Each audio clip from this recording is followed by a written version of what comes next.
Donc aujourd'hui, nous, ce que l'on a proposé pour venir rapidement aux solutions, l'Afrique aujourd'hui dans sa globalité, c'est sa jeunesse. On dit souvent que l'Afrique est le futur, etc. On ne peut pas se contenter de ces sujets, de nous dire que vous êtes là, vous êtes le futur, etc. Il n'y a pas de souci, tout ira bien.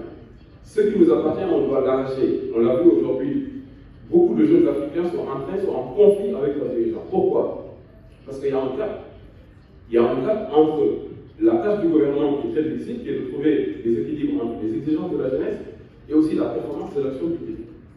Et cette jeunesse-là est aussi mal formée, on revient dans le problème de l'éducation. Si on voit en Chine, par exemple, la Chine forme plus de 1 million d'ingénieurs par an. L'Inde en forme 1 million. La Russie en forme plus de 40 000. Première forme d'ingénieurs, un pays africain qui est en développement. Donc si demain on veut faire partie de ceux qui dirigent le monde, en tout cas on parle de gouvernance mondiale, si on veut faire partie des acteurs actifs de cette gouvernance mondiale, on doit faire partie de ceux qui en fixent les règles. Il n'y a pas de solution. Ce monde aujourd'hui fonctionne comme ça. C'est du win-win qu'on va imposer à nos partenaires financiers techniques, mais c'est aussi de l'expertise.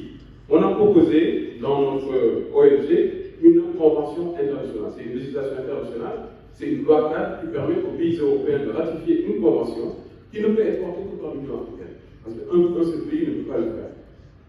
Qui ne peut être que par l'Union africaine, qui permet à tous ces pays qui ont spolié et qui l'ont accepté par la convention de 1970 de l'UNESCO contre la spoliation des objets culturels de pouvoir sortir de ces centres de vote. Et le deuxième sujet, c'est que l'Afrique, il est l'heure que l'Afrique ait son propre label du patrimoine africain.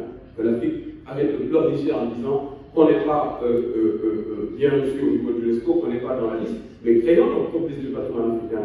Ayons notre propre système de cotation, développons notre propre politique de culture et de tourisme en fonction, nous, de nos exigences et de nos systèmes de cotation.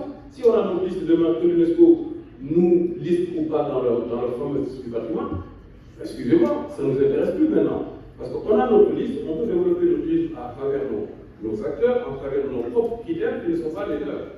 Donc voici ce que je voulais dire, en tout cas, pour ne pas prendre le temps, j'ai vu écouter mon intervention, pour dire que l'Afrique d'aujourd'hui n'a absolument rien à envier, et cette jeunesse africaine qui est en évolution aujourd'hui, il faut discuter avec cette jeunesse. Parce que demain, ça ne sera plus possible, et on va exiger ce que l'on souhaitera sur la table, et ça sera ainsi. Merci à tous. Merci bien. Et on va pouvoir discuter avec vous, parce que vous avez